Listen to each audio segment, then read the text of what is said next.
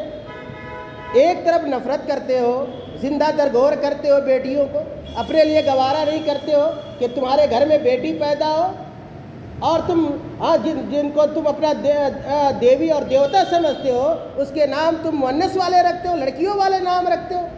اسی طرح کفار مکہ یہ بھی سمجھتے تھے کہ یہ جو فرشتے ہیں، فرشتے یہ اللہ کی بیٹیاں ہیں۔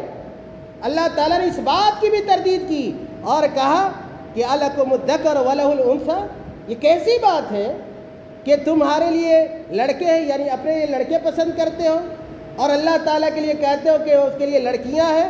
تلک اذا قسمۃ ضیزی، تاکہ یہ بہت ظلم پر مبنی تقسیم ہے۔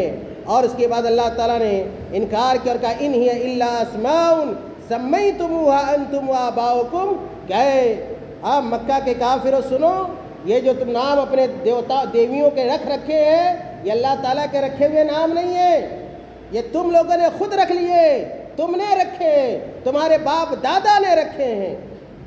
میرے بھائیوں، یہ جو بت ہے لات، عزا، منات اور دوسرے بت، ان بتوں سے یہ لوگ تبرک حاصل کرتے تھے، یہ لوگ تبرک حاصل کرتے تھے۔ اسی لیے اس کتاب کے رائٹر نے اس باب میں سب سے پہلے اس بات کو بیان کیا اور کہا کہ ان چیزوں سے دیوی اور دیوتاؤں سے تبرک حاصل نہیں کیا جا سکتا ہے۔ آج بھی دیکھیں گے بہت سارے لوگ آپ کو مل جائیں گے درگاہوں پر، مزاروں پر، خانقاہوں پر، اور پتہ نہیں کہاں کہاں جا کر در و دیوار سے تبرک حاصل کرتے ہیں، برکت حاصل کرتے ہیں۔ برکت کی وجہ سے کتنے لوگوں نے اپنے دین و ایمان کو بیچ رکھا ہے، سودا کر رکھا ہے، اور کفر اور شرک کا ارتکاب کرتے ہیں۔ میرے بھائیوں، مختصر طور پہ میں آپ کو یہ بتلاؤں کہ تبرک کہتے کس کو، تبرک کس کو کہا جاتا ہے، اور صحیح تبرک کیا ہے، غلط تبرک کیا ہے، جائز تبرک کیا ہے، ناجائز تبرک کیا ہے۔ مختصر طور پہ میں آپ کو بتاؤں کہ تبرک دراصل جو کہتے ہیں طلب البرکہ کو کہتے ہیں، برکت طلب کرنا، یا یہ کہ کثرت الخیر کو کہا جاتا ہے۔ خیر اور بھلائی جب زیادہ ہو اس کو برکت سے تعبیر کیا جاتا ہے، اسی لیے برکہ ہی سے، برکہ عربی کا لفظ ہے، اور اسی لیے برکہ سے ایک لفظ عربی میں دوسرا بنا ہے جس کو برکہ کہتے ہیں، یعنی کہ تالاب وغیرہ، پوکھر وغیرہ، اور اس کو برکہ کیوں کہا جاتا ہے؟ اس لیے کہ وہاں پر پانی زیادہ ہوتا ہے، وہاں پر پانی زیادہ ہوتا ہے، اسی لیے برکہ لفظ سے دوسرا لفظ عربوں نے بنایا اور وہ برکہ ہے۔ کیا پتہ چلا کہ خیر طلب کرنا، بھلائی طلب کرنا، زیادہ سے زیادہ کیا ہے، اجر و ثواب حاصل کرنا، اس کو برکت کہا جاتا ہے۔ میرے بھائیوں، برکت کی دو قسمیں، برکت کی دو قسمیں ہیں۔ پہلی قسم کیا ہے؟ جائز برکت، اور جائز برکت وہ ہے، سن لیجیے، یاد کر لیجیے، جائز برکت وہ ہے جس سے متعلق قرآن اور حدیث موجود ہو، شریعت سے یہ ثابت ہو کہ اس کے اندر برکت ہے، اللہ تعالیٰ نے یہ بتلایا ہو کہ یہ چیز بابرکت ہے، اللہ کے رسول نے یہ بتلایا ہو کہ یہ بابرکت ہے، وہی چیز بابرکت ہو سکتی ہے۔ ہمارے اور آپ کے سمجھ لینے سے وہ چیز متبرک نہیں ہو سکتی ہے، برکت نہیں ہو سکتی ہے۔ کیوں؟ برکت نازل کرنے والا کون ہے؟ اللہ تعالیٰ. ہاں اللہ تعالیٰ ہی برکت نازل کرنے والا ہے. ہمارے چاہنے سے کوئی برکت نازل نہیں ہو سکتی ہے. میرے بھائیوں، جائز برکتوں میں سے جس چیز میں برکت ہے ان میں سے بعض چیزوں کا تعلق قول سے، کہنے سے ہے. جیسے مثال کے طور پر قرآن کریم کو لے لیجیے. قرآن کریم جو ہم پڑھتے ہیں، ہم سنتے ہیں، یہ سراپا بابرکت ہے. قرآن کریم کو اللہ تعالیٰ نے کیا کہا؟ شفا ہے. قرآن کریم باعث رحمت ہے. یعنی کچھ ایسے اقوال ہیں جو جائز برکت کے اندر شامل ہوتے ہیں، اور اس میں سب سے پہلے اگر کوئی چیز ہو سکتی ہے تو وہ کون سی چیز ہو سکتی ہے؟ قرآن ہے. اور یہاں پر یہ تنبیہ بھی بہت ضروری ہے کہ قرآن پڑھنے میں برکت ہے، قرآن سننے میں برکت ہے، قرآن سمجھنے میں برکت ہے، قرآن پر عمل کرنے میں برکت ہے. اگر کوئی آدمی چاہے کہ قرآن کو لٹکا لے، برکت ڈھونڈتا پھرے، تعویذ گنڈے کی شکل میں کیا ہے اس سے فائدہ حاصل کرنے کی کوشش کرے، یاد رکھیے جائز نہیں ہوگا. میرے بھائیوں، اسی طرح کچھ ایسی بابرکت چیزیں ہیں جس کا تعلق افعال سے ہے، کرنے سے ہے. پہلی چیز کہنے سے ہے جیسے قرآن کریم. دوسری ایسی چیز جس کا تعلق ہمارے فعل سے، کرنے سے. مثال کے طور پہ کیا؟ علم حاصل کرنا، شریعت کا، دین کا علم حاصل کرنا، یہ بھی بابرکت عمل ہے. اور جب آدمی علم حاصل کرتا ہے، علم کے مطابق عمل کرتا ہے، بلکہ یہ بات ذہن میں رکھ لیجئے ہمیشہ کے لیے کہ اگر آپ کے پاس صحیح علم نہیں ہے، شریعت کا علم نہیں ہے، دین کا علم نہیں ہے. آج لوگ دین کا علم حاصل کرنا نہیں چاہتے، بھاگ جاتے. کہا جاتا ہے بیٹھیے، تشریف رکھیے، لیکن بیشتر لوگ نکل جاتے ہیں. ان کے پاس وقت ہی نہیں ہے دین سیکھنے کے لیے، دین سمجھنے کے لیے. اور جب ان کے اعمال کو دیکھیے گا نا تو بیشتر عمل آپ کو شریعت کے خلاف نظر آئے گا. کیوں؟ اس لیے کہ انہوں نے دین جانا ہی نہیں، شریعت کو سمجھا ہی نہیں. اسی لیے قرآن جب پڑھیے گا تو پتہ چلے گا کہ اللہ تعالیٰ نے علم کو عمل کے اوپر مقدم کیا، علم کو عمل کے اوپر مقدم کیا ہے. پہلے علم حاصل کرو پھر عمل کرو. جب آپ کے پاس علم ہی نہیں ہوگا، جب اللہ کو پہچانیے گا نہیں، اللہ کے رسول کو نہیں پہچانیے گا، تو اللہ کی عبادت کیسے آپ کر سکتے ہیں؟ جب آپ کو نماز کے بارے میں پتہ ہی نہیں ہوگا، آپ صحیح طریقے سے نماز کیسے پڑھ سکتے ہیں؟ جب آپ کی نماز صحیح نہیں ہوگی، آپ کی نماز قبول نہیں ہوگی. اسی لیے خیر، تو بابرکت افعال میں سے ایک فعل، یہ ایک عمل کیا ہے؟ علم حاصل کرنا. اسی لیے قرآن میں اللہ تعالیٰ نے کہا یرفع اللہ الذین آمنوا منکم والذین اوتوا العلم درجات واللہ بما تعملون خبیر. اسی طرح میرے بھائیوں، مشروع اور جائز برکت کی چیزوں میں سے کچھ اشخاص بھی ہیں جن کو اللہ تعالیٰ نے بابرکت قرار دیا ہے. مثال کے طور پر وہ اشخاص نہیں، وہ لوگ نہیں جن کے بارے میں کوئی سرٹیفکیٹ نہیں ہے، کوئی سند نہیں کہ وہ بابرکت ہے، اور لوگ ان کی آستانوں پہ، درگاہوں پہ بھیڑ لگائے بیٹھے رہتے ہیں اور ان سے برکت حاصل کرتے ہیں، قبر کے مجاور بنے رہتے ہیں. میرے بھائیو، اشخاص میں سے، افراد میں سے اور پرسنالٹیز میں سے اگر کوئی پرسنالٹی بابرکت ہو سکتی ہے تو وہ کون سی ہے؟ انبیاء علیہ السلام، نبیوں کی ذات ہے جن کو اللہ تعالیٰ نے بابرکت بنایا. مثال کے طور پہ حضرت عیسیٰ علیہ السلام کے بارے میں قرآن نے کیا کہا؟ جب ان سے لوگ آئے اور پوچھا ان کے بارے میں، کہا انی عبداللہ آتانی الکتاب وجعلنی نبیا وجعلنی مبارکا اینما کنت واوصانی بالصلاة والزکاة ما دمت حیا. تمام انبیاء علیہ السلام، اور اسی انبیاء علیہ السلام میں ہمارے نبی محمد صلی اللہ علیہ وسلم. میرے بھائیوں، نبی صلی اللہ علیہ وسلم سے متعلق بھی آج لوگ بہت گولو کرتے ہیں.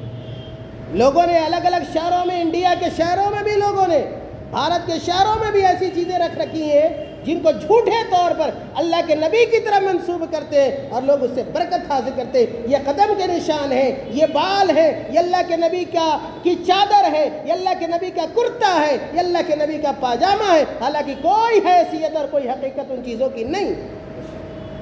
میرے بھائی، ان چیزوں کو سمجھیے، یہ توحید ہے اور یہ اصل دین ہے. دین کے معاملے میں ہمیں غلو نہیں کرنا ہے، غلو کرنے سے ہماری شریعت نے منع کیا ہے۔ پتہ یہ چلا کہ جائز تبرک میں انبیاء علیہ السلام کی شخصیات ہیں۔ اسی طرح بعض جگہیں جن کو قرآن میں بابرکت سمجھا گیا ہے، اور ان جگہوں میں سے سب سے پہلی جو جگہ ہو سکتی ہے وہ مسجدیں ہیں۔ اللہ کے نبی نے حدیث میں کیا کہا؟ افضل البقاء الی اللہ، احب البقاء الی اللہ کہا اللہ کے نبی۔ جہاں ہم اور آپ بیٹھے ہوئے ہیں نا، یہاں سے بھاگنا نہیں چاہیے، جتنا دل لگائیے گا اللہ تعالیٰ کی قربت تقرب حاصل ہوگا۔ میرے بھائیو، تو مسجدیں بابرکت ہیں، اور مسجدوں میں بھی سب سے زیادہ بابرکت کون سی مسجدیں ہیں؟ تین مسجدیں ہیں، بیت اللہ، مسجد نبوی اور مسجد اقصی۔ یہ تین مسجدیں بابرکت مسجدیں ہیں، اور ان کے علاوہ جتنے بھی مسجدیں ہیں وہ سب بابرکت ہیں۔ میرے بھائیوں، اسی طرح بابرکت جگہوں میں سے ایک اور جگہ یعنی کہ شام کی بڑی فضیلت آئی۔ شام جہاں فلسطین بھی ہے، اور ہمیں دعا کرنی چاہیے اللہ تعالیٰ سے کہ جو فلسطین کے اوپر، اہل فلسطین پر جو ظلم اور زیادتی ہو رہی ہے، اللہ تعالیٰ ظالموں سے بدلہ لے۔ میرے بھائیوں، اسی طرح کچھ کیا ہے، اوقات ہیں جو بابرکت قرار دیے گئے ہیں، اور ان اوقات میں سے، ان زمانوں میں سے رمضان مبارک کا مہینہ بابرکت ہے۔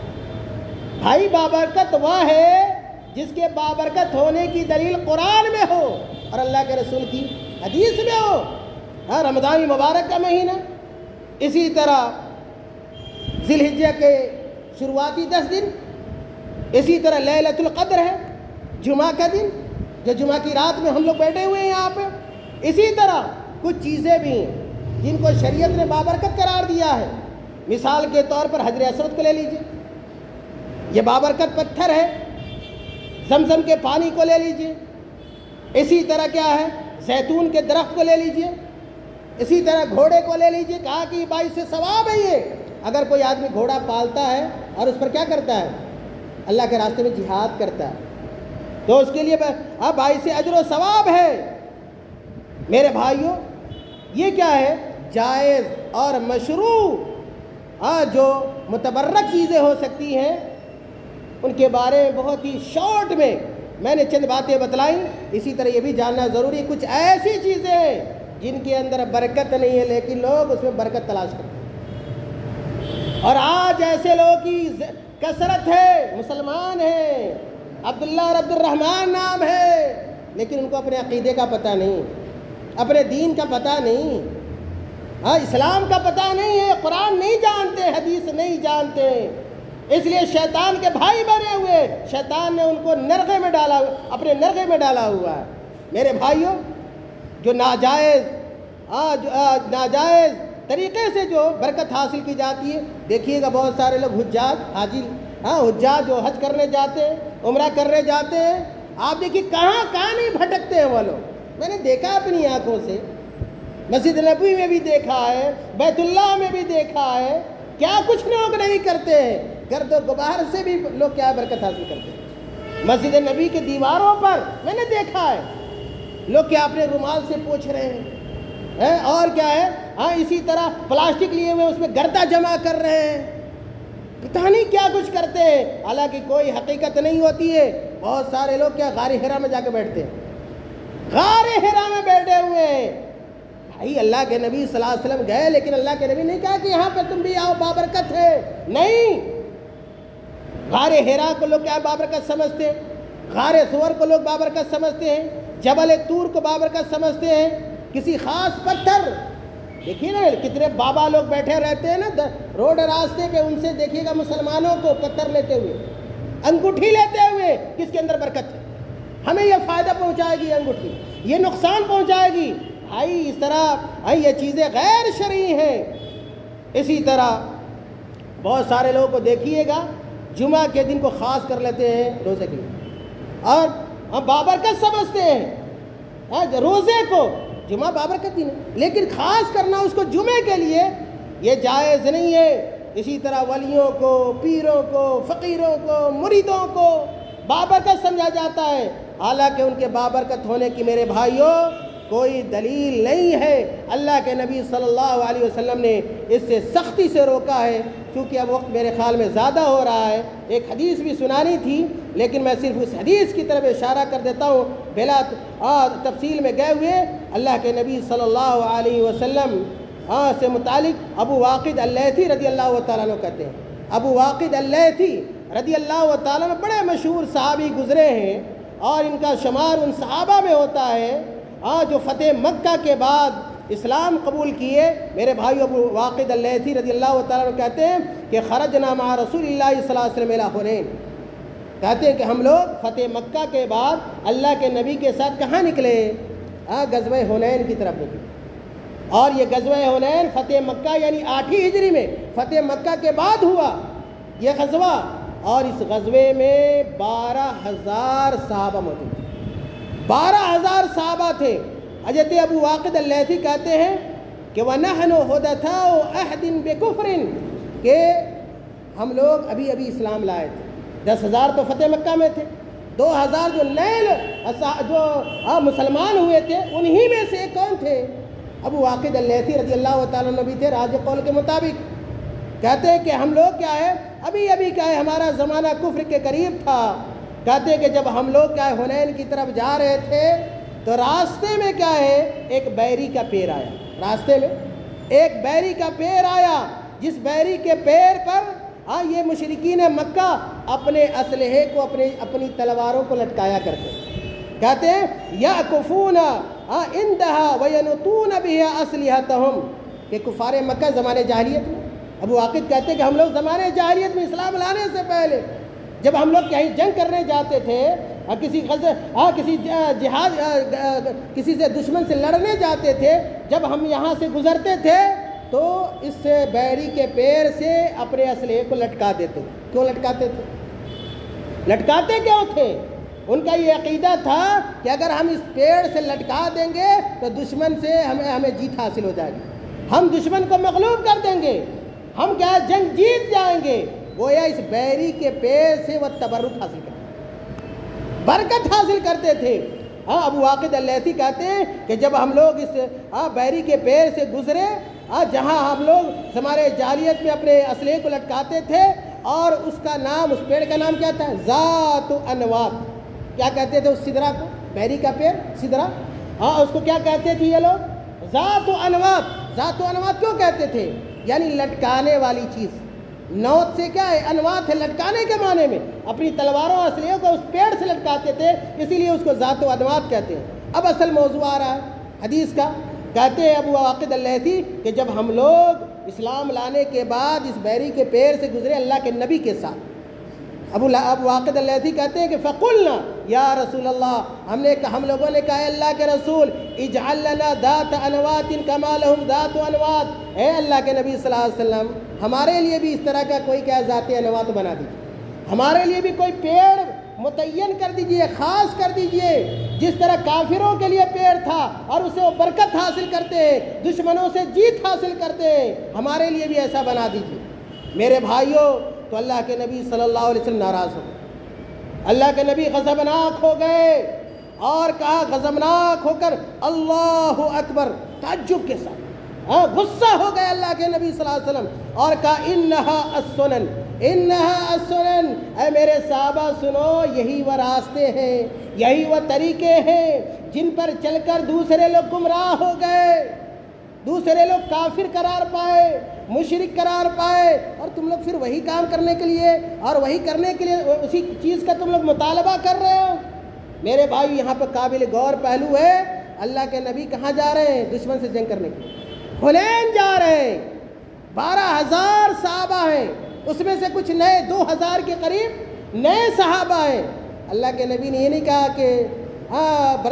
کہ چلو اس کو بعد میں دیکھ لیں گے، بعد میں غور کریں گے، سوچیں گے، یا اللہ کے نبی نے نظر انداز نہیں کیا۔ آج جیسا کہ ہوتا تو کیا ہوتا کہ چلو کیا دیکھا جائے گا، بعد میں اس پر فیصلہ کریں گے۔ نہیں، اگر کوئی معاملہ عقیدے کے خلاف آ جائے، سن لیجیے، آج ہمارے دین میں عقیدے میں بھی لوگ کیا ہے سیکولر بنتے جا رہے ہیں، بھائی یہ بھی صحیح، وہ بھی صحیح، شرک بھی صحیح، بدعت بھی صحیح، توحید بھی صحیح، کمپرمائز کرو، کمپرمائز کرو، کمپرمائز کرو۔ میرے بھائیوں ہر جگہ کمپرمائز ہو سکتا ہے لیکن توحید میں کمپرمائز نہیں، عقیدے میں کوئی کمپرمائز نہیں۔ اللہ کے نبی نے یہ نہیں سوچا کہ اگر ہم یہ بات کہہ رہے ہیں ایسا نہ ہو ہماری یہ بات سن کر 2000 صحابہ جو ابھی اسلام لائے کہیں ہم سے دور نہ ہو جائیں، ہم جنگ ہار نہ جائیں، ہم مغلوب نہ ہو جائیں۔ اس طرح کا خیال اللہ کے نبی کے دل میں نہیں آیا۔ اللہ کے نبی نے کہا کہ انہا سنن، کہ یہ وہی طریقے ہیں جس طریقے پر چل کر لوگ گمراہ ہو گئے۔ اور پھر اللہ کے نبی نے کہا قلتم والذی نفسی بیدہ، اس ذات کی قسم، قسم کھائی اللہ کے نبی نے اور کہا اس ذات کی قسم جس کے ہاتھ میں میری جان ہے، تم لوگوں نے ویسا ہی کہا جیسا کہ بنو اسرائیل نے موسیٰ علیہ السلام سے کہا۔ بنو اسرائیل نے موسیٰ علیہ السلام سے کہا، کیا کہا تھا بنو اسرائیل نے موسیٰ علیہ السلام سے؟ کہا تھا کہ اجعل لنا الہا کما لہم آلہہ، اجعل لہم الہا، اجعل لنا الہا کما لہم آلہہ، کہ موسیٰ ہمارے لیے اسی طرح آپ معبود بنا لیجئے۔ موسیٰ علیہ السلام کو اللہ تعالیٰ نے فتح دی، فرعون ہلاک ہوا اور لوگ دیکھتے رہے، بنی اسرائیل دیکھ رہے تھے اپنی نگاہوں سے کیسے فرعون کا لشکر تباہ ہو رہا ہے، برباد ہو رہا ہے، غرقاب ہو رہا ہے۔ جب اللہ تعالیٰ نے نجات دیا اور فرعون کو اللہ تعالیٰ نے ہلاک کیا، تو اسی موقع سے یعنی کہ اللہ تعالیٰ کی نعمت کو دیکھنے کے باوجود بنی اسرائیل نے کیا کہا کہ اے موسیٰ جس طرح دوسرے لوگوں کے لیے معبود ہے، معبود باطلہ، ہمارے لیے بھی ایک کیا ہے معبود بنا دیجئے، جس طرح ان لوگوں نے بنایا تھا، بچھڑے کو عبادت کیا کرتے تھے۔ میرے بھائیوں تو کہا کہ اجعل لنا الہا کما لہم آلہہ قال انکم قوم تجہلون۔ موسیٰ علیہ السلام نے کیا جواب دیا تھا جب ان کی قوم نے کہا کہ ہمارے لیے معبود بنائیے جس طرح ان لوگوں کے لیے یعنی کافر اور مشرکوں کے لیے؟ تو اس موقع سے موسیٰ علیہ السلام نے کہا تھا کہ انکم قوم تجہلون، تم بڑی جاہل قوم، تم بڑی جاہل قوم ہو۔ میرے بھائیوں آپ صلی اللہ علیہ وسلم نے جو کہا، موسیٰ علیہ السلام نے جو کہا، دونوں میں یکسانیت ایک اعتبار سے پائی جاتی ہے کہ اور لوگوں نے لکھا ہے کہ اگر کوئی آدمی ان چیزوں سے، لات سے، منات سے، عزا سے، شجر و حجر سے، در و دیوار سے، ایسی چیزوں سے تبرک حاصل کرے اور یہ سمجھے کہ اس کے اندر نفع اور نقصان پہنچانے کی صلاحیت ہے تو یہ شرک اکبر ہے، یہ شرک اکبر ہے۔ اور شرک اکبر کے بارے میں آپ سب جانتے ہیں، ان اللہ لا یغفر ان یشرک بہ ویغفر ما دون ذلک لمن یشاء۔ شرک اتنا بڑا ظلم اور اتنی بڑی زیادتی ہے کہ اگر کوئی آدمی مر جائے اور توبہ نہ کرے اللہ تعالیٰ معاف نہیں کرے گا۔ کہا کہ ان الشرک لظلم عظیم، کہ شرک سب سے بڑا ظلم ہے، سب سے بڑی برائی ہے۔ اللہ کے نبی نے کہا من مات وهو يدعو من دون اللہ ندا دخل النار، کہ جو آدمی سال میں مر گیا کہ غیر اللہ کی عبادت کرتا تھا، اللہ کے ساتھ غیر کو شریک کرتا تھا، دخل النار، وہ جہنم میں جائے گا۔ میرے بھائیوں چنانچہ موسیٰ علیہ السلام کی قوم نے کہا کہ میرے لیے معبود بنائیے، اور ان لوگوں نے بھی کہا کہ ہمارے لیے بھی کیا ہے اسی طرح کا ذات و انوات بنائیے جس طرح مشرکیوں کے لیے ہے یا ایک زمانہ جاہلیت میں ہمارے لیے تھا۔ اسی لیے شیخ محمد بن عبد الوہاب رحمۃ اللہ علیہ نے اس حدیث کو اور اس آیت کو یہاں پر بیان کیا ہے۔ میرے بھائیوں میری باتوں کا خلاصہ یہ ہے اور لب لباب یہ ہے کہ آج بہت سارے مسلمان، بہت سارے لوگ توحید سے دور ہیں، دین سے دور ہیں، توحید کو نہیں جانتے، ان کی زندگی میں ایک اللہ کی عبادت نہیں ہے، توحید کو چھوڑ کر شرک کے راستے پہ چل پڑے ہیں، ایسی چیزوں کی عبادت کرتے ہیں اور اللہ کے ساتھ شریک کرتے ہیں۔ میرے بھائی جو کھلا گناہ ہے اللہ تعالیٰ نے منع فرمایا ہے، توحید کو بھی ہم جانیں اور توحید کے منافی جو اعمال ہیں، اور یہ سب منافی اعمال جو میں نے بتلایا ہے بھی آپ کو، یہ سب توحید کے منافی اعمال ہے۔ اور جب تک ہماری زندگی کے اندر توحید نہیں ہوگا ہماری زندگی بیکار ہے، بے سود ہے۔ یقین جان لیجئے آپ، توحیدی پر ہمارے اعمال کا دار و مدار ہے، بنیاد ہے، توحید بیس ہے، پلر ہے۔ اگر توحید نہیں کوئی بھی ہمارا عمل قابل قبول نہیں ہے، ہباء منثورا ہو جائے گا، اللہ تعالیٰ اس کو ذروں کی طرح اڑا دے گا۔ لیکن توحید کے ساتھ اگر تھوڑا بھی عمل ہے میرے بھائیوں اللہ تعالیٰ کے مقبول ہوتا ہے۔ اس لیے کوشش کریں ہمارا عقیدہ مضبوط ہو، ہم توحید کو جانیں اور ہم شرک کو بھی پہچانیں تاکہ ہم شرک سے دور ہو سکیں۔ اللہ تعالیٰ ہم تمام لوگوں کو کہنے سننے سے زیادہ عمل کرنے کی توفیق عطا فرمائے۔ اللہ تعالیٰ ہم تمام لوگوں کو توحید سمجھنے، توحید پر چلنے اور توحید کو عام کرنے کی توفیق عطا فرما دے۔ اللہ تعالیٰ ہم تمام لوگوں کو شرک سے بچائے اور شرک کے راستے سے اللہ رب العالمین ہمیں دور رکھے جب تک دنیا میں زندہ رہیں، کتاب و سنت پر قائم و دائم رہیں، اور جب خاتمہ ہو ایمان پر ہو۔ وآخر دعوانا الحمدللہ رب العالمین۔